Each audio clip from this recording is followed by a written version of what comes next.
산에 가면 감나무와 비슷하게 생긴 나무가 있습니다. 나무도 나뭇잎도 아주 비슷합니다. 그런데 열매는 아주 다릅니다. 아주 조그맣고 떫습니다. 바로 고엽나무입니다. 고엽나무는 생긴 것은 감나무와 비슷하지만 열매는 천지차이입니다. 고엽나무는 그대로 두면 절대로 감열매를 맺지 못합니다. 어떻게 합니까? 접을 붙입니다. 고엽나무의 뿌리를 잘라버리고 난 다음에 감나무의 가지를 꺾어다가 잘 빚어서 접착해서 집으로 감아주고 새끼로 묶어주고 흙으로 잘 묻어둡니다. 이렇게 접비침을 끝낸 나무는 서로 접해서 물기가 서로 통할 때까지 때로 병도 들고 진통도 거치지만 이 진통을 이기고 나면 놀랍게도 뿌리는 분명 고엽나무인데 열매는 감의 열매를 맺습니다. 이와 같은 자연의 법칙은 우리에게 영적인 신령한 법칙을 보여줍니다. 우리도 어떻게 보면 고엽나무라고 할 수 있습니다. 생긴 것은 감나무와 비슷하지만 떫고 못생긴 고엽나무입니다. 겉모양은 그럴듯합니다. 그러나 그 깊은 속을 들여다보면 말도 못하게 더럽고 추합니다. 사람을 몇이나 죽인 사람도 주변에서 사람들이 그렇게 이야기합니다. 저 사람이 사람을 죽였다고 하는 것은 도저히 이해가 안 됩니다. 저 사람 원래 착한 사람인데 사람은 사람을 잘 모릅니다. 사람은 속에 비수를 품고 겉으로 웃고 있으면 사람이 잘 몰라요. 그걸 파악하지 못합니다. 사람의 속을, 깊은 속을 알지 못해요. 그 속에 악하고 음란하고 더럽고 추한 생각을 품고 있어도 겉으로 품격을 갖춘 신사처럼 얼마든지 우리들이 생활할 수 있습니다. 인간은 인간을 잘 알지 못합니다. 그런 면에서 우리는요, 이 땅에 죄인으로 태어나서 죄를 짓고 살아가는 떫고 맛이 없는 그러한 고엽나무인지도 모르겠습니다. 그러면 우리가 이렇게 평생 살다가 죄값으로 하나님의 심판을 받고 멸망으로 가는 인생을 살다가 마칠 것인가? 아닙니다. 여러분, 저주받은 고엽나무 인생이 축복된 인생으로 바뀌어질 수가 있습니다. 어떻게 해야 되느냐? 접붙임을 받는 것입니다. 예수의 생명에 나의 더럽고 추한 죄된 인생을 접붙임하는 것입니다. 이렇게 접붙임하게 될 때 우리 인생이 살아나게 됩니다. 다시 살아나게 되고 축복의 인생으로 바뀌어지게 될 것입니다. 로마서 11장 17절 말씀 보시기 바랍니다. 또한 가지 얼마가 꺾이었는데 돌감람나무인 네가 그들 중에 접붙임이 되어 참 감람나무 뿌리의 진액을 함께 받는 자가 되었은즉 우리를 하나님께 접붙임하면 우리 인생이 새로운 인생이 된다는 것입니다. 고엽나무, 떫고 맛이 없는 고엽나무가 감나무와 접붙임을 할 때에 새로운 감의 열매를 맺히는 것처럼 우리의 이 저주받은 인생이 어떻게 보면 떫고 맛이 없는 이 인생이 예수 그리스도와 접붙임 받게 될 때에 새로운 만난 인생으로 축복된 인생으로 바꾸어질 수가 있습니다.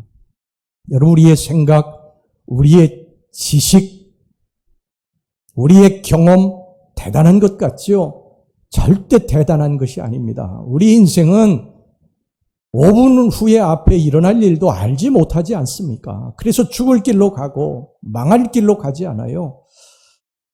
제가 책에 보니까요, 어떤 사람이 사업이 급해가지고 비행기를 이제 티켓팅을 했는데 사업이 너무 급해서 시간이 촉박해가지고 비행기표가 그 앞에 비행기표가 남아가지고 그걸 바꿨다는 것입니다. 그런데 여러분, 그 비행기가 떨어진 것입니다. 어떤 사람이 여러분 그 자기가 탄 비행기가 떨어질 것을 알고 그 비행기를 타겠어요? 아무리 사업이 급해도. 여러분, 이게 인생이에요. 근데 또 어떤 이런 사람도 있었다고 합니다. 자기가 비행기를 이게 타야 되는데 그 비행기를 놓쳤다는 것입니다. 그런데 그 타야 될 비행기가 추락했다는 거예요. 실제로 인도에서 일어난 일입니다. 우리 인생은 어디가 사는 길인지, 어디가 죽는 길인지, 어디가 망하는 길인지, 어디가 축복의 길인지를 잘 몰라요. 그래서 그리로 그냥 갑니다. 죽는 길로 가고 망할 길로 가요. 내 알량한 지식, 여러분 판단, 경험 다 접어야 됩니다. 우리는 전적으로 나의 인생을 인도하시는 하나님 앞에 우리의 삶을 접속해야 우리 인생이 새로운 인생, 축복된 인생이 될 줄로 믿습니다. 하나님은 오늘 여기 본문에 이사야서 55장 8절 9절에서 이렇게 말씀하셨습니다. 이는 내 생각이 너희의 생각과 다르며 내 길은 너희의 길과 다름이니라. 여호와의 말씀이니라. 이는 하늘이 땅보다 높음 같이 내 길은 너희의 길보다 높으며 내 생각은 너희의 생각보다 높음이니라. 우리의 생각으로는 잘 이해가 안 돼도 내 오랜 경험으로 판단하면 이것은 하지 말아야 되는 것임에도 불구하고 하나님의 말씀이면 하나님이 하라고 그러시면 그냥 내 생각을 꺾고 내 경험을 꺾고 내 판단을 꺾고 하나님 말씀에 접붙임해야 된다는 것입니다. 물론 이제 하나님의 말씀을 따르려면요 힘들고 어려운 일들도 있을 거예요. 마치 고염나무가 이 몸살을 앓고 병을 앓고 그 진통을 이겨내고 열매를 맺듯이 고통이 따를 것입니다. 힘들고 어려울 것입니다. 지금까지 내 마음대로 살던 것, 하나님의 말씀과 전혀 상관없이 내 마음대로 살던 것을 꺾고 하나님의 말씀에 접붙임돼서 하나님의 말씀대로 사는 것이 이게 쉬운 일은 아닙니다. 그러나 이 진통을 겪고 난 후에 반드시 감열매와 같은 만난 인생의 축복을 여러분들이 맺으며 살 수 있게 될 줄로 믿습니다. 여러분 창세기부터 요한계시록까지는요. 모두 하나님의 생각이고 말씀입니다. 하나님의 약속이 32,500개나 여기 기록이 되어 있습니다. 그런데 우리는 이 하나님의 약속의 말씀을 다 지켜 행하지 않아요. 어떤 것은 지키고 어떤 것은 지키지 않습니다. 자기가 하기 싫은 것은 안 지키는 거예요. 이런저런 합리화를 하면서 하나님의 말씀을 안 지킵니다. 지키기 쉬운 것만, 자기가 지금 할 수 있는 것만 지킵니다. 그러면 안 됩니다. 그건 불순종입니다. 죄짓고 병들고 저주당하며 살아가는 우리 인생들에게 하나님의 말씀을 접붙여서 하나님의 무한하신 은혜와 축복과 승리를 맛보고 살라고 하나님께서 우리들에게 말씀을 주신 것이고 약속해 주신 것입니다. 그러므로 우리의 생각, 우리의 지식, 우리의 판단, 경험 이거 다 내려놔야 됩니다. 이거는 정말 알량한 지식이고 경험이에요. 하나님의 생각과 하나님의 판단 이걸 따라갈 수가 없습니다. 그래서 우리는 하나님 앞에 우리의 생각, 우리의 경험 이런 모든 것들 내려놓고 하나님께 접붙임돼야 될 줄로 믿습니다. 어느 날 하나님께서 아브라함을 부르셨습니다. 그리고 내 고향 친척 아버지 집을 떠나라고 말씀하셨어요. 어디로 가라고도 하지 않으셨습니다. 어디로 가라고 말씀을 하셨다고 한다면 거기에 대해서 가라고 말씀하신 것에 대해서 분석하고 생각하고 판단해서 갈지 말지를 결정할 텐데 하나님은 그런 거 말씀하지 않으셨어요. 어디로 가라고 일체 말씀하시지 않으셨습니다. 여러분 창세기 12장 1절 말씀 보세요. 여호와께서 아브라함에게 이르시되 너는 너희 고향과 친척과 아버지의 집을 떠나 내가 네게 보여줄 땅으로 가라. 앞으로 보여줄 땅이지 어디라고 말씀하시지 않으셨습니다. 그래 아브라함은 여기서 결정을 해야 됐습니다. 쉽지 않은 일이죠. 평생을 거기에서 살아왔어요. 갈대아 우르의 고향 땅에 살아왔고 그곳에 아비 친척 또 친구들 삶의 터전이 다 거기 있습니다. 거기를 60이 넘어서 떠난다고 하는 게 쉬운 일이 아닙니다. 어디로 가야 될지를 가르쳐 주지 않았는데 아브라함은 여기 선택을 하는데 어떻게 선택을 합니까? 자기의 모든 생각, 경험, 판단 다 꺾습니다. 그리고 하나님의 말씀을 붙들고 하나님의 말씀에 순종해서 길을 떠납니다. 하나님이 그의 믿음을 보시고 그를 붙드시고 하나님이 약속하신 대로요. 그 아브라함을 창대케 하셔서 그를 믿음의 조상과 축복의 조상으로 만들어주셨고 그의 자손들을 약속하신 대로 하늘의 별과 같이 바닷가의 모래와 같이 창대케 해주셨는 줄로 믿습니다. 여러분 모세를 보시기 바랍니다. 모세는 본래 레위인의 자손으로 태어났어요. 그런데 요셉을 알지 못하는 바로가 일어나서 히브리 남자아이들을 다 죽이라고 명령을 내렸습니다. 석 달 동안 그의 부모들이 숨겨서 이렇게 모세를 키웠지만 아이가 자라면서 자꾸 울고 그러니까 이제 들킬 것이 겁이 나서 갈대 상자를 엮어 역청을 발라가지고 그 속에 모세를 집어넣고 나일강에 띄웠어요. 그런데 하나님께서 그 모세를 버리지 않으시고 그 나일강에서 목욕을 하던 바로 애굽의 왕의 딸 공주가 그걸 발견하게 합니다. 그래서 거기서 모세를 이제 꺼내가지고 자기 아들로 삼아가지고 키우게 되죠. 애굽의 궁정에서 키우게 됩니다. 근데 어느 날 이 모세가 자기가 히브리인인 것을 알았어요. 히브리인인 걸 알았는데 어느 날 길을 가다가 이렇게 보니까 애굽 사람이 자기의 동족 히브리인을 치는 것입니다. 그래서 그게 화가 나가지고 그 애굽 사람을 때려 죽여서 땅에다가 파묻었어요. 이 모세가 이렇게 혈기가 있었던 사람입니다. 그리고서 이제 그게 발각이 되니까 도망을 쳤는데 어디로 도망쳤냐면 미디안으로 도망쳤어요. 미디안 광야로 도망을 쳤습니다. 거기에서 이드로라고 하는 사람을 만나가지고 이드로의 이제 양치는 목자가 됩니다. 이것이 이제 40세까지의 삶입니다. 그리고 세월이 이제 흘러가서 미디안 광야에서 40년 동안 세월이 흘러갔습니다. 모세가 80이 됐어요.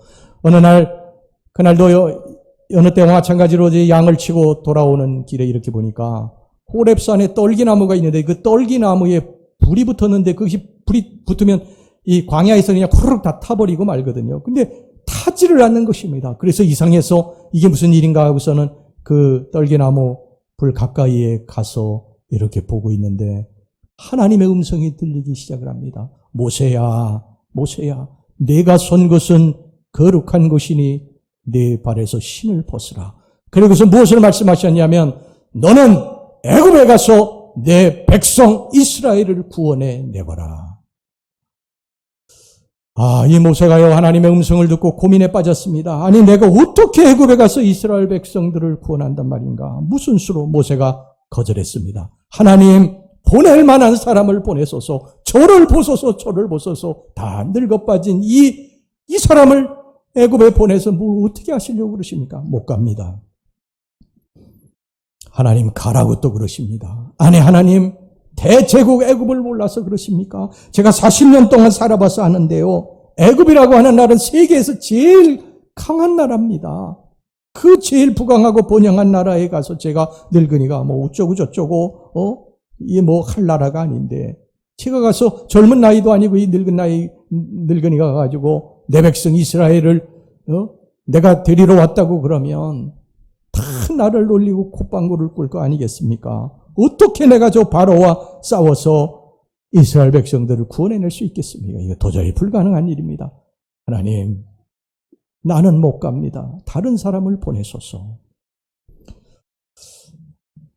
제가 조금 각색한 것이지만요. 모세는 아마 이런 생각으로 하나님의 말씀을 거절했을 것입니다. 무려 여러분 4번이나 못 간다고 거절합니다.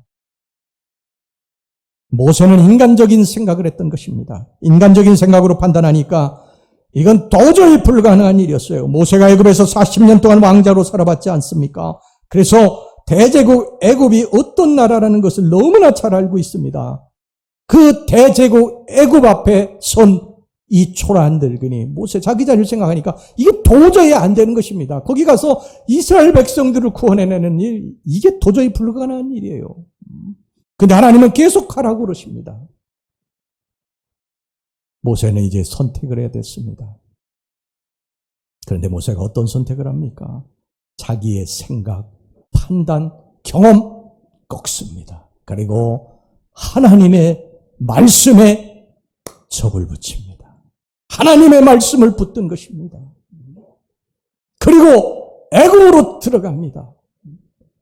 애굽이라고 하는 나라를 자기가 살아봐서 너무 잘 아는데 그에 비하면 이 늙은이, 보잘것없는 늙은이, 손에 지팡이 하나 잡은 늙은이가 가서 이 일을 감당해낼 수 있을 것인가? 이거는 인간적인 생각으로는 도저히 불가능한 일이었지만 자기의 생각을 꺾은 것입니다. 하나님을 믿은 거예요. 그리고 하나님을 붙든 것입니다. 그리고 애굽으로 들어가는데 놀라운 일이 벌어지게 됩니다. 여러분 출애굽기 4장 20절 말씀 보시기 바랍니다.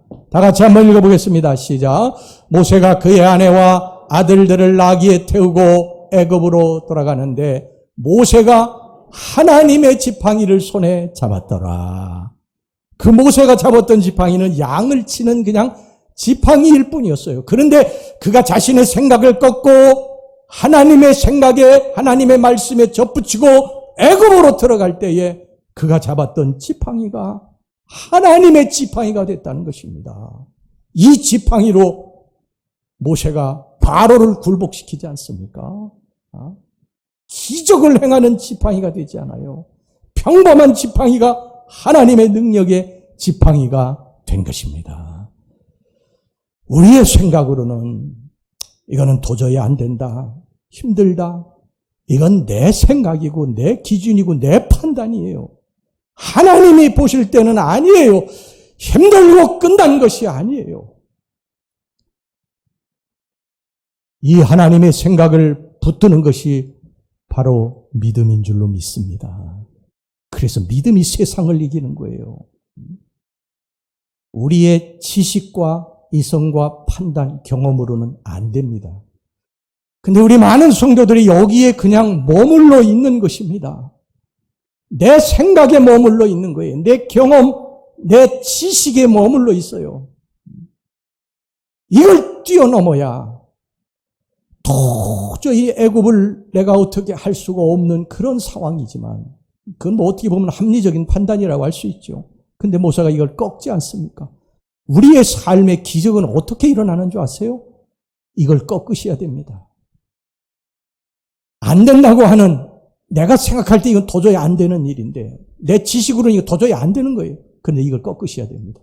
이걸 뛰어넘어 하나님을 바라보고 하나님을 붙드는 것이 믿음인 줄로 믿습니다. 믿음이 세상을 이기게 하는 거예요. 믿음이 기적을 가져오게 하는 것입니다.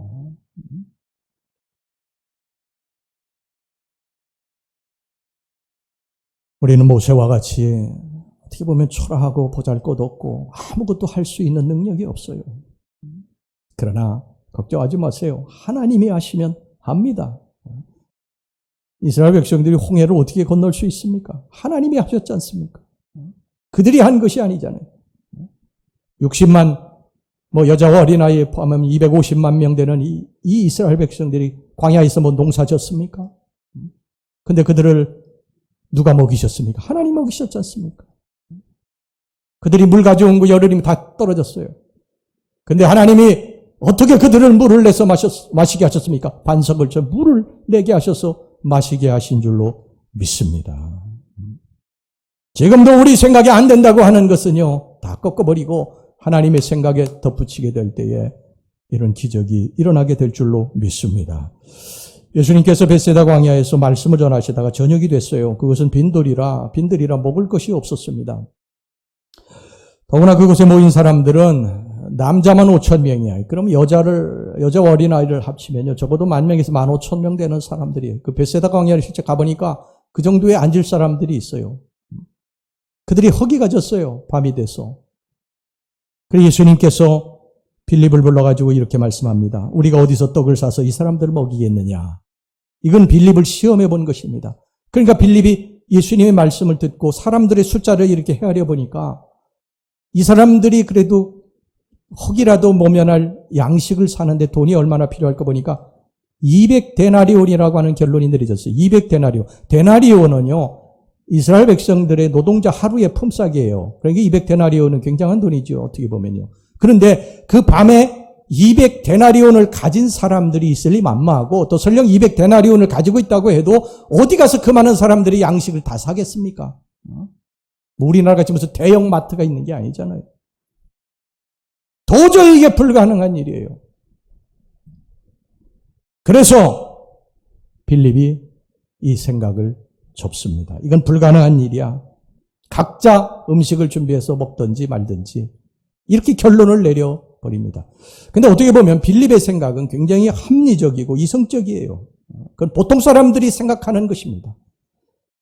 여기 앉아 계신 분들 중에도 많은 분들이 그런 생각을 하고 있을 것입니다. 이성적이고 합리적인 계산을 하는 그러한 사람들, 그렇게 지금까지 살아오셨을 거예요. 예수님의 시험에 낙제합니다. 이 빌립은. 우리 예수님은 믿음 위에서 역사하십니다. 눈에는 아무것도 안 보여도 손에 아무것도 안 잡혀도 귀에 아무 소리가 안 들려도 하나님의 약속하신 말씀을 붙들고 믿음으로 전진하는 믿음으로 나아가는 자를 하나님이 들어서 기적을 행하시는 줄 믿으시기 바랍니다. 여러분, 믿음을 보이지 않고요, 내 이성과 상식, 판단을 한 빌립은 예수님의 시험에 낙제하고 말았어요. 빌립 같은 사람을 통해서는 하나님이 일을 행하실 수 없습니다. 절대 그렇습니다. 합리적인 계산을 하는 사람, 판단을 하는 사람에게는 절대 기적이 일어나지 않습니다.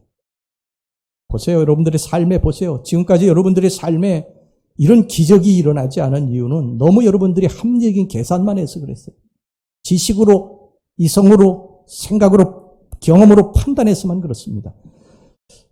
예수님과 빌립하고 이 대화하는 것을요, 옆에서 제자 한 사람이 들었습니다. 안드레라고 하는 제자가 들었어요. 그래서 이 안드레가 그것을 듣고서 사람들 사이를 돌아다니면서 먹을 것이 있는지 찾아보았습니다. 그랬더니 한 어린아이가 가지고 있었던 보리떡 5개, 물고기 2마리를 찾아냈습니다. 그걸 가지고 예수님께 이제 가져왔어요. 이성적으로 볼 때 그곳에 있는 사람들이 그것 가지고 먹을 수는 없죠. 어떻게 여러분 물고기 2마리하고 보리떡 5개 가지고 10,000명 이상 되는 사람이 먹을 수 있습니까? 도저히 불가능한 일이에요. 근데 안드레는 그걸 가져왔습니다. 예수님께 가져왔어요. 이것은 이 안드레가 이렇게 합니다. 예수님 앞에 여기 한 아이가 보리떡 5개, 물고기 2마리 가지고 있습니다. 근데 이것이 모든 사람들에게 얼마나 되겠습니까? 안드레도 분명히 조금 의심은 했어요. 그러나 그것을 가져왔다는 사실 자체는 예수님을 믿었다는 것입니다.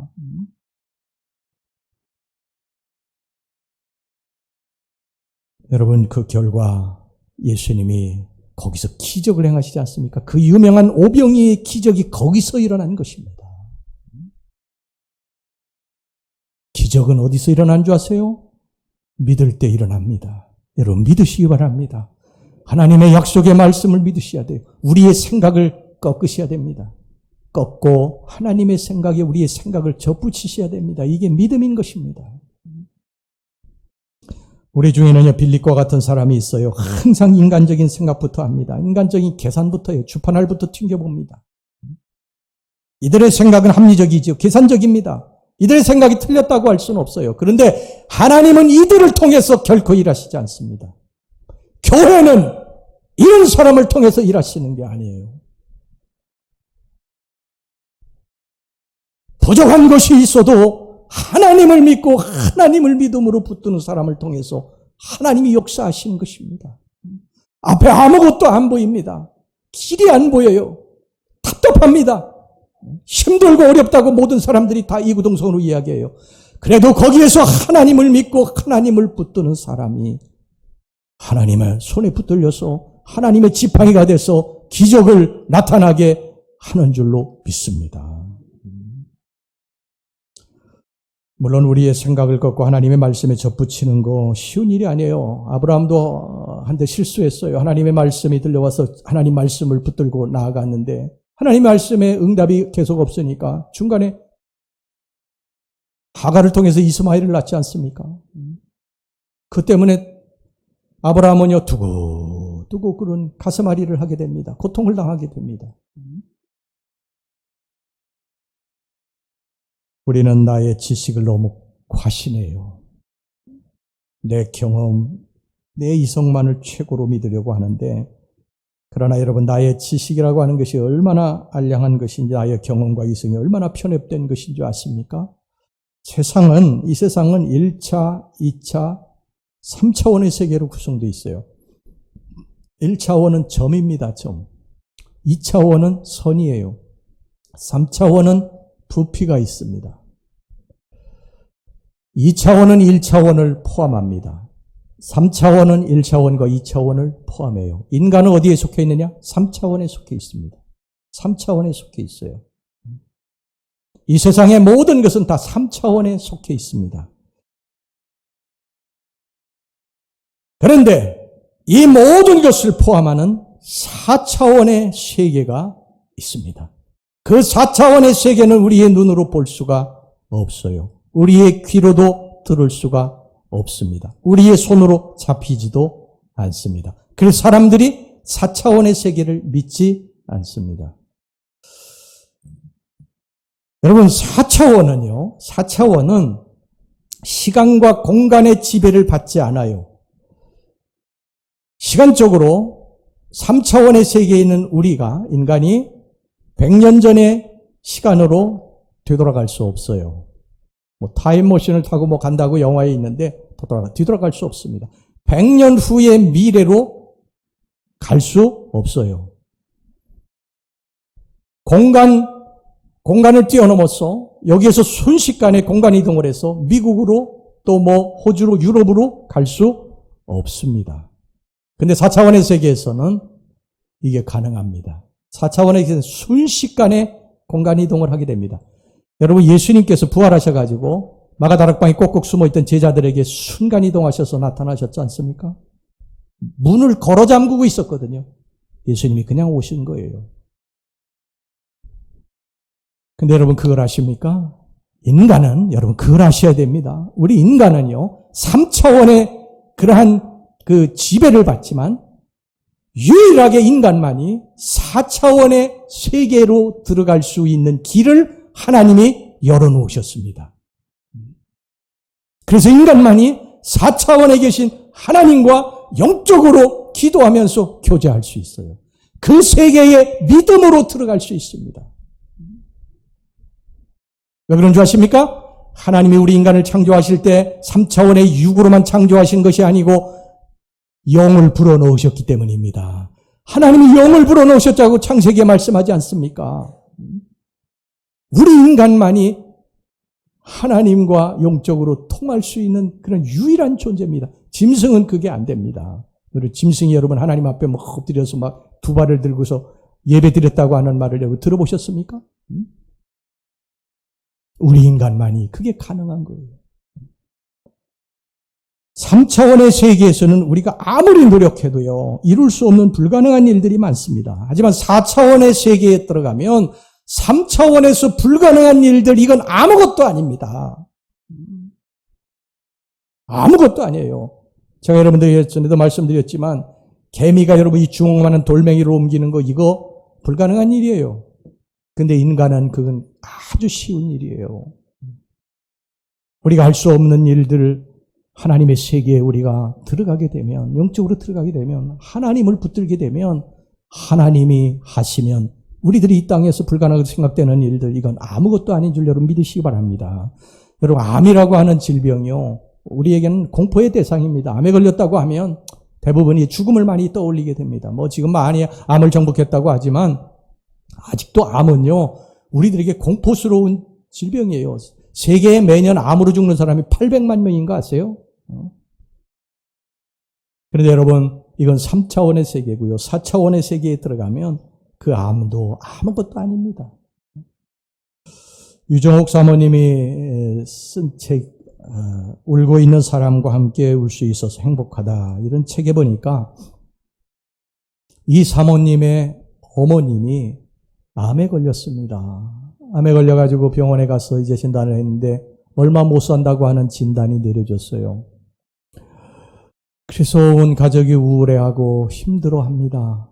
이 사모님 늘 새벽에 나와서 기도하시던 사모님이었고 그 어머니도 새벽에 늘 나와서 기도하던 어머니였어요.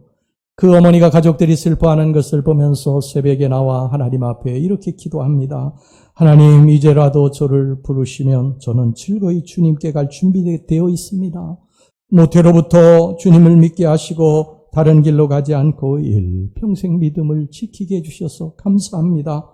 나의 자녀로 주의 종을 삼으셨고 손주들도 거룩한 사역의 대를 이었으니 더 이상 저는 여한이 없습니다. 그런데 제가 주님의 부르심을 받는 동안에 너무 고통스러우면, 그 암 때문에 너무 고통스러워하면 우리 자녀들이 얼마나 슬퍼하고 아파하겠습니까?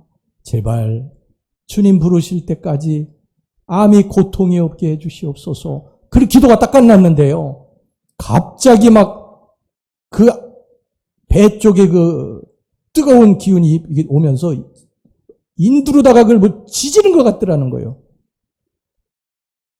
그래가지고 기도하고서 이제 돌아와서 병원을 가보고 6년이 지났는데 암이 자라지도 않고 작아지지도 않고 그렇게 그대로 있더라는 게 6년 동안. 그대로. 통증도 없고. 그 의사가요, 고개를 갸우뚱하면서 누가 암둘레를 불로 찢어놓았나? 그러더라는 것입니다. 여러분, 누가 찢었습니까? 누가 찢었습니까? 주님이 찢으신 줄로 믿습니다. 주님이 하시는 일입니다. 우리는 자기 경험과 이성과 지식을 너무 믿고 과신하기 때문에 좀처럼 하나님의 생각을 접붙이려 하지를 않습니다. 하나님의 말씀은 따로 있고 내 생각과 판단대로 그냥 내가 결정해서 인생을 살아가고 있어요. 여러분, 이러면 절대 우리 인생의 기적이라고 하는 것은 맛볼 수 없습니다. 이걸 꺾으셔야 됩니다. 이걸 꺾으셔야 됩니다. 꺾고 내가 생각할 때 이건 도저히 안 되는 것 같았고 이 길로 가면은 안 되는 것 같아도 하나님이 그렇게 말씀하시면 거기에 그냥 접붙이는 거예요. 그러면 거기에서 그 믿음의 역사가 나타나고 기적이 일어나게 될 줄로 믿습니다. 내 삶에 치유가 필요하신 분들이 계실 것입니다. 육신에 병이 드신 분들은 치유가 필요하실 거예요. 이때 우리가 하나님의 말씀을 붙드는 것입니다. 이사야서 53장 5절의 말씀입니다. 그가 찔림은 우리의 허물 때문이요 그가 상함은 우리의 죄악 때문이라. 그가 징계를 받음으로 우리는 평화를 누리고 그가 채찍에 맞음으로 우리는 나음을 받았도다. 내가 육신이 아파가지고 고통 가운데 있는데 주님이 내 대신 십자가에 달려 죽으시고 내 질병을 담당하셨다. 나는 나을 수 있다. 여러분, 이렇게 믿는 거예요. 병원에서는 힘들고 어렵다 그래도 나는 주님을 믿는다. 주님이 치유된다고 말씀하셨다. 주님이 내 병을 담당하셨다. 여러분, 이렇게 믿고 나아가게 될 때에 이 믿음이 여러분들을 고치게 될 줄로 믿습니다. 주님이 주시는 풍성한 복을 원하신다면요, 고린도후서 8장 9절의 말씀을 접붙이시기를 바랍니다. 우리 주 예수 그리스도의 은혜를 너희가 알거니와 부요하신 이로써 너희를 위하여 가난하게 되심은 그의 가난함으로 말미암아 너희를 부요하게 하려 하심이라. 자녀의 축복을 원하시는 분들은 시편 147편 13절의 말씀을 접붙이시기 바랍니다. 그가 내 문빗장을 견고히 하시고 내 가운데 있는 너의 자녀들에게 복을 주셨으며. 여러분, 우리 신앙생활이 뭡니까? 신앙생활이 뭡니까? 내 이성과 지식과 경험만 가지고 신앙생활하면 이건 신앙생활이 아닙니다. 우리는 전능하신 하나님을 믿는 사람들 아닙니까? 하나님 앞에 우리들이 기도하는 사람들이 아닙니까? 인본주의적인 신앙을 가지고 여러분 그 밑에서 머물러서 거기만 왔다 갔다 하면요, 우리의 삶에 하나님의 놀라우신 기적을 체험할 수 없습니다. 그걸 뛰어넘으셔야 됩니다. 신본주의로 뛰어넘으셔야 됩니다. 하나님을 붙드셔야 됩니다. 내 생각을 접으셔야 돼요. 이거 별거 아닙니다. 내 지식 별거 아니에요. 별거 아닙니다. 하나님의 생각은 크고 높고 우리 생각보다 크고 높고 우리는 하나님의 생각에 우리의 생각을 접붙여서 그저 하나님의 말씀이면 내 생각에 안 될 것 같고 힘들 것 같고 그래도 하나님 말씀대로 사는 것입니다. 근데 여러분들 우리들이 말씀대로 안 살지 않습니까? 말씀 따로 내 결정 따로 살지 않습니까? 하고 싶은 것만 하지 않습니까? 여러분, 그러면 안 됩니다. 우리의 삶에 그러면 기적이 일어나지 않습니다. 그저 하나님의 말씀이니까 그냥 내 생각, 경험, 지식 다 꺾고 하나님의 말씀에 접붙일 때에 우리의 삶에 온통 하나님의 축복과 기적으로 풍성한 열매가 맺혀지게 될 줄로 믿습니다. 기도합시다.